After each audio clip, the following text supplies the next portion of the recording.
नमस्कार, स्वागत है आपका दैनिक राजस्थान में। चलिए देखते हैं राजस्थान की 15 फटाफट बड़ी खबरों को।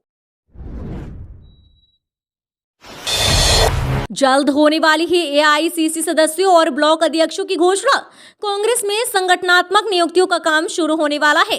एआईसीसी के सदस्यों के साथ ही ब्लॉक और जिला अध्यक्षों की भी नियुक्ति होगी। राजस्थान कांग्रेस के संगठन चुनाव अधिकारी राजेंद्र कुंपावत 2 दिन से जयपुर में ही हैं और वे प्रदेश अध्यक्ष गोविंद डोटासरा के साथ मंथन में लगे थे। वे सूचियों को दिल्ली ले जाकर चुनाव प्राधिकरण को सौंपेंगे। इससे पहले इन नामों को लेकर सीएम अशोक गहलोत से भी बात हो चुकी है। सूत्रों के अनुसार सभी प्रदेश चुनाव अधिकारियों को निर्देश दिए गए हैं कि वे 20 जनवरी से पहले अपने राज्यों के एआईसीसी सदस्यों के निर्वाचन को पूरा कराने की प्रक्रिया करें। ये एआईसीसी सदस्य कांग्रेस वर्किंग कमेटी के 12 सदस्यों का 24 से 26 फरवरी तक 3 दिवसीय महाधिवेशन में वोट करेंगे। जनवरी में आ रही राजस्थान 8 बूंदों वाली कोरोना वैक्सीन, 1 बूंद की कीमत 100 रुपए। अगर आप कोरोना वैक्सीन की सुई नहीं लगवाना चाहते हैं तो नाक में डाली जाने वाली वैक्सीन प्रति बूंद 100 रुपए की पड़ेगी। सरकार ने निजी अस्पतालों के लिए 800 रुपए में और सरकारी अस्पतालों के लिए 300 रुपए में वैक्सीनेशन की कीमत निर्धारित की है। सरकार पहले की तरह निःशुल्क वैक्सीन उपलब्ध करवाने के मूड में नहीं है। नाक में डाली जाने वाली इस वैक्सीन के लिए बकायदा पैसे लेगी। चीन में इस समय बहुत तेजी से कोरोना फैला हुआ है। ऐसे वैश्विक स्तर पर कोरोना से बचाव शुरू कर दिया गया है। राजस्थान के कई जिलों में भी जनवरी माह के आखिरी सप्ताह तक इंट्रानेशनल कोविड-19 वैक्सीन इनकोवेक पहुंच जाएगी। फिलहाल ये स्पष्ट नहीं किया गया है कि इतनी डोज भेजी जाएगी कितनी। जयपुर में स्वच्छ सर्वेक्षण 2023 की तैयारियां शुरू। हर साल की तरह इस बार भी स्वच्छता सर्वेक्षण इसी महीने से शुरू हो जाएगा। इसके लिए केंद्र से टीम जयपुर का औचक निरीक्षण करने आएगी।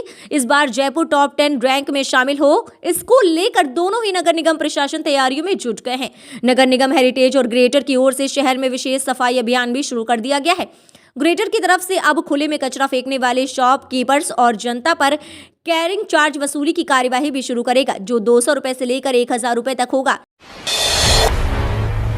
ग्रीन एनर्जी का हब बनेगा राजस्थान। पश्चिमी राजस्थान के जैसलमेर, जोधपुर, बाड़मेर, बीकानेर जैसे जिलों की रेतली बंजर जमीन सोना उगल रही है। सोलर पैनलों और पवन चक्कियों की फसल से हजारों मेगावाट बिजली की पैदावार हो रही है।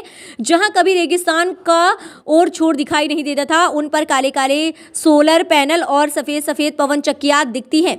ये राजस्थान ही नहीं, कई राज्यों को भी रोशन कर रहे हैं। रेत के धोरों पर यह बिजली क्रांति अभी शुरुआती दौर में है, लेकिन आने वाले कुछ सालों में इसे पूरा देश देखेगा। अगले 7 से 8 सालों में राजस्थान ग्रीन एनर्जी का हब मंडी होगा, जो कोयले, गैस और परमाणु से बनने वाली बिजली से पैदा होने वाले प्रदूषण से भी हमें बचाएगा। हमारी ग्रीन एनर्जी से सभी राज्य रोशन होंगे। करीब 100 कंपनियां राजस्थान के बाड़मेर, जोधपुर, बीकानेर, जैसलमेर, जालौर में सोलर प्लांट लगाने के लिए जमीन तलाश रही हैं।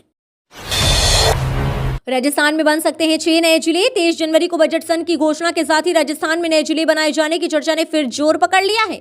प्रदेश में इस समय 33 जिले हैं। यहाँ आखिरी जिला प्रतापगढ़ 2008 में वसुंधरा सरकार के समय बना था। तब से अब तक राजस्थान इस मोर्चे पर खाली हाथ है। कई गांवों की दूरी मुख्यालय से 200 किलोमीटर तक है। हर काम के लिए आप पब्लिक को परेशानी होती है। डेवलपमेंट भी अटक रहा है। राज्य में जिन तहसीलों को जिले बनाए जाने की प्रमुखता से उठाई जाती रही है मांग, उनमें बालोतरा, बाड़मेर, कोटपुतली, जयपुर, फलौदी, जोधपुर, ब्यावर, अजमेर, नीम का थाना सीकर और डीडवाना, नागौर शामिल है। इन क्षेत्रों में मौजूद कई गांवों की जिला मुख्यालयों से दूरी 200 किलोमीटर तक है, जिसे तय करने में घंटों का समय लग जाता है। नतीजतन यहाँ के निवासियों को तमाम तरह के छोटे से लेकर बड़े तक राजनीतिक प्रशासनिक फायदों से वंचित रहना पड़ता है। पुलिस जांच एजेंसियों के प्रमुखों का तीसरा राष्ट्रीय सम्मेलन 5 जनवरी को जयपुर में। पुलिस जांच एजेंसियों के प्रमुखों का 2 दिवसीय तीसरा राष्ट्रीय सम्मेलन जयपुर में होगा। केंद्रीय गुप्तचर प्रशिक्षण संस्थान जयपुर में 5 जनवरी को सम्मेलन का उद्घाटन केंद्रीय गृह राज्य मंत्री नित्यानंद राय करेंगे। पुलिस अनुसंधान एवं विकास ब्यूरो के निदेशक डॉक्टर अमनदीप कपूर ने बताया कि अगले दिन शाम 4:30 बजे राजस्थान के राज्यपाल कलराज मिश्र इस सम्मेलन का समापन करेंगे। अमनदीप ने बताया कि सम्मेलन का उद्देश्य जांच के प्रमुख मुद्दों पर जोर देना है और इसमें नवीनतम कानूनों, निर्णयों एवं जांच और अभियोजन पर उनके निहितार्थ आपराधिक कानून में विभिन्न संशोधन, फॉरेंसिक विज्ञान में नवीनतम तकनीकी को अपनाना है। कांग्रेस विधायकों के इस्तीफे पर बोले राज्यपाल मिश्र, मामला कोर्ट में, मेरे क्षेत्राधिकार में नहीं। राजभवन में निर्मित संविधान उद्यान का कल जहां राष्ट्रपति द्रौपदी मुर्मू ने उद्यान का लोकार्पण करके उसे राज्य को समर्पित किया, तो वहीं राज्यपाल कलराज मिश्र ने भी प्रेस कॉन्फ्रेंस करके संविधान उद्यान निर्मित किए जाने मंशा को लेकर जानकारी दी। इस मौके पर राज्यपाल कलराज मिश्र ने कांग्रेस विधायकों के इस्तीफे पर भी खुलकर बात की। राज्यपाल कलराज मिश्र ने कहा कि कांग्रेस विधायकों के इस्तीफे का मामला उनके क्षेत्राधिकार में नहीं है। ये मामला कोर्ट में चल रहा है, इसलिए वह इस मामले में टिप्पणी नहीं करना चाहते हैं। मिश्र ने कहा कि उनका काम संविधान के प्रति लोगों को जागरूक करने का है और वो जब से राज्यपाल बने हैं तब से ही लगातार संविधान के प्रति लोगों को जागरूक करने का काम कर रहे हैं। उन्होंने कहा कि राज्य पोषित विश्वविद्यालय में भी संविधान पार्क बनाए जाएंगे। पर्यटक अब उदयपुर को भी आसमां से निहार सकेंगे, आरडीडीसी कर रहा है तैयारी। नववर्ष में लेक सिटी उदयपुर को पर्यटन क्षेत्र में नई सौगात मिलने की उम्मीद है। राजस्थान में जैसलमेर के बाद राजस्थान पर्यटन विकास निगम अब उदयपुर में भी जल्द हेलीकॉप्टर जॉय राइडिंग शुरू करेगा। हेलीकॉप्टर से जॉय राइडिंग के साथ ही मेवाड़ भी पर्यटकों के लिए नवीन सुविधा बढ़ाने पर भी काम किया जा रहा है। पर्यटन झीलों की नगरी उदयपुर की खूबसूरती को हेलीकॉप्टर से भी निहार सकें, इसके लिए तैयारियां शुरू कर दी गई हैं।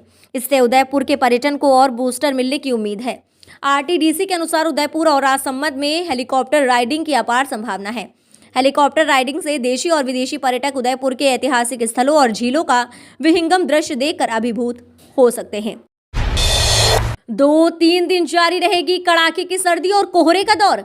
राजस्थान में चल रहा कड़ाके की सर्दी का दौर अभी जारी रहेगा। मंगलवार को अधिकांश इलाकों में तापमान 5 डिग्री से भी नीचे दर्ज किया गया है। वहीं उत्तरी पूर्वी राजस्थान के अधिकांश इलाकों में घना कोहरा छाया रहा। मौसम विभाग के मुताबिक अगले 3-4 दिन सीवियर कोल्ड वेव का दौर जारी रहने के आसार हैं, लिहाजा अभी सर्दी से राहत मिलने की उम्मीद नहीं है। इसके साथ ही अगले 2 दिन घना कोहरा भी छाया रहेगा। सोमवार को प्रदेश के चूरू और इससे सटे फतेहपुर में पारा माइनस में चला गया। पारा माइनस में जाने से चूरू में बर्फ तक जम गई। सर्द हवाओं का ये दौर अभी 3 दिन जारी रहने के आसार हैं। 7 जनवरी से पारे में कुछ बढ़ोतरी हो सकती है। मौसम विभाग के अनुसार शेखावटी में 2 दिन पारे में और गिरावट हो सकती है। चूरू, सीकर और झुंझुनू के लिए ऑरेंज अलर्ट जारी किया गया है। इसके अलावा जयपुर, नागौर, गंगानगर, बीकानेर, कोटा और हनुमानगढ़ के लिए येलो अलर्ट जारी किया गया है। राजस्थान में बोर्ड परीक्षाओं की जल्द जारी होने वाली है डेट शीट, काउंटडाउन शुरू। राजस्थान के लाखों बोर्ड परीक्षा देने वाले छात्रों को टाइम टेबल का बेसब्री से इंतजार है। केंद्रीय माध्यमिक शिक्षा बोर्ड की ओर से बोर्ड एग्जाम डेट शीट का इंतजार और भी बढ़ गया है। छात्रों को अब एक ही सवाल है कि आखिर बोर्ड परीक्षा का टाइम टेबल कब आएगा। जानकारों और बोर्ड से जुड़े सूत्रों की माने तो राजस्थान माध्यमिक शिक्षा बोर्ड जल्द ही कक्षा 5वीं, 8वीं, 10वीं और 12वीं की परीक्षाओं के लिए टाइम टेबल जारी कर सकता है। आपको बता दें कि आरबीएससी की डेट शीट पर उपलब्ध होगी। पेयजल संकट पर लोगों का फूटा गुस्सा, मटका फोड़कर महिलाओं ने किया प्रदर्शन। डीडवाना शहर के वार्ड संख्या 31 के ढोलियों के मोहल्ले में सालों से व्याप्त पेयजल समस्या पर लोगों का गुस्सा फूट पड़ा। इस दौरान वार्ड परिषद के नेतृत्व में लोगों और महिलाओं ने जमकर विरोध प्रदर्शन किया। प्रदर्शनकारियों ने जलदाय विभाग पहुंचकर धरना दिया और विभाग की लापरवाही तथा ढिलाई पर रोष जताया। साथ ही मटकियां फोड़कर विरोध जताया। बता दें कि डीडवाना के वार्ड संख्या में 31 के ढोलियों के मोहल्ले में लंबे समय से पेयजल संकट व्याप्त हो रखा है। अधिकारियों को बार बार अवगत करवाने के बावजूद सुधार नहीं हुआ। इस पर वार्ड पार्षद कैलाश कटारिया के नेतृत्व में मंगलवार को लोगों का गुस्सा फूट पड़ा। लोगों ने बताया कि जलदाय विभाग के अधिकारी पेयजल समस्या को लेकर गंभीर नहीं है। उनके क्षेत्र में पिछले 3 माह से जल संकट बना हुआ है। क्षेत्र के अधिकांश घरों में पेयजल सफाई नहीं हो पा रही है, जिसकी वजह से लोगों को पेयजल के लिए तरसना पड़ रहा है। ईआरसीबी की नई डीपीआर बनाने को लेकर पदयात्रा, सरकार से जल्द लागू करने की मांग। पूर्वी राजस्थान नहर परियोजना की नई डीपीआर बनाकर लागू करने की मांग एक बार फिर से तेज हो गई है। पूर्वी राजस्थान नहर परियोजना संयुक्त मोर्चा राजस्थान की ओर से कस्बे की गणेश पोल से जल क्रांति पदयात्रा मोर्चा के प्रदेश अध्यक्ष आदिवासी जवान सिंह के नेतृत्व में निकाली गई पदयात्रा कस्बे के मुख्य मार्गों से होते हुए उपखंड कार्यालय पर पहुंचकर संपन्न हुई, जहां मुख्यमंत्री के नाम उपखंड अधिकारी ओम प्रकाश मीणा को ज्ञापन सौंपा गया। ज्ञापन में पूर्वी राजस्थान नहर परियोजना को लागू करवाने व नई डीपीआर में अलवर जिले के ऐतिहासिक बांध, जिनको सरकार ने आपसी झगड़े के चलते छोड़ दिया, उन्हें आवश्यक रूप से जोड़ने की मांग की। पिंक सिटी की सड़कों पर गुटखे पान खाकर थूकना पड़ेगा महंगा, तैयार हुआ ये प्लान। इंदौर स्वच्छता का 7वां आसमान छूने की तैयारी में जुट गया है। पिंक सिटी में भी हर बार की तरह टॉप 10 में आने का दावा करने वाली दोनों शहरी की मुखिया से लेकर अफसर स्वच्छ सर्वेक्षण 2023 की रैंकिंग में अच्छा प्रदर्शन करने का दावा करने में कोई कोर कसर नहीं छोड़ रहे हैं। धरातल पर अब तक दोनों निगम गीला सूखा कचरा ही अलग नहीं कर पाए और ना ही शहरवासियों को जागरूक करने के लिए निगम की ओर से कोई प्रयास किए जा रहे हैं। स्वच्छ सर्वेक्षण की परीक्षा वर्ष 2022 में 7500 अंक की हुई थी, जबकि वर्ष 2023 में बढ़ाकर 9500 अंक कर दिए गए थे। यानी पॉलीथीन प्रतिबंध से लेकर कचरे के निपटारे सहित सभी पैरामीटर पर नगर निगम को अधिक काम करना होगा। नितिन गडकरी ने किया बड़ा ऐलान, अब नहीं भरना होगा भारी भरकम टोल टैक्स। केंद्रीय मंत्री नितिन गडकरी ने टोल टैक्स को लेकर बड़ी जानकारी दी है। अगर आप भी भारी भरकम टोल टैक्स से परेशान हैं तो बता दें कि देश में कई लोगों को टोल टैक्स नहीं देना पड़ेगा। इसको लेकर सरकार की तरफ से गाइडलाइंस जारी कर बताया गया है कि सरकार ने बताया है कि नए नियमों के तहत टोल टैक्स में छूट का फायदा मिलेगा। इसको लेकर पूरी लिस्ट जारी कर दी गई है। जल जीवन मिशन में हो रहे रोजाना 4000 कनेक्शन। प्रदेश में जल जीवन मिशन में रोजाना 4000 नल कनेक्शन हो रहे हैं, जबकि मिशन का टारगेट पूरा करने के लिए प्रतिदिन 16000 कनेक्शन होना जरूरी है। प्रदेश में अब तक 32,08,000 ग्रामीण घरों में कनेक्शन हो चुके हैं। पिछले 2.5 साल में 22 लाख अधिक नए ग्रामीण घरों को जल कनेक्शन से जोड़ा गया है। प्रदेश में 1.5 करोड़ ग्रामीण घर हैं, जिसमें से अब तक 32.8 लाख घरों में नल कनेक्शन हुए हैं। अब तक 73 लाख से ज्यादा नल कनेक्शन मार्च 2024 तक पूरा करना है, यानी करीब 1.25 साल में टारगेट पूरा करने के लिए रोजाना 16,000 कनेक्शन जरूरी है। वहीं फिलहाल वर्तमान रफ्तार 4000 रोजाना से सभी कनेक्शन पूरा होने में 5 साल का समय लग जाएगा।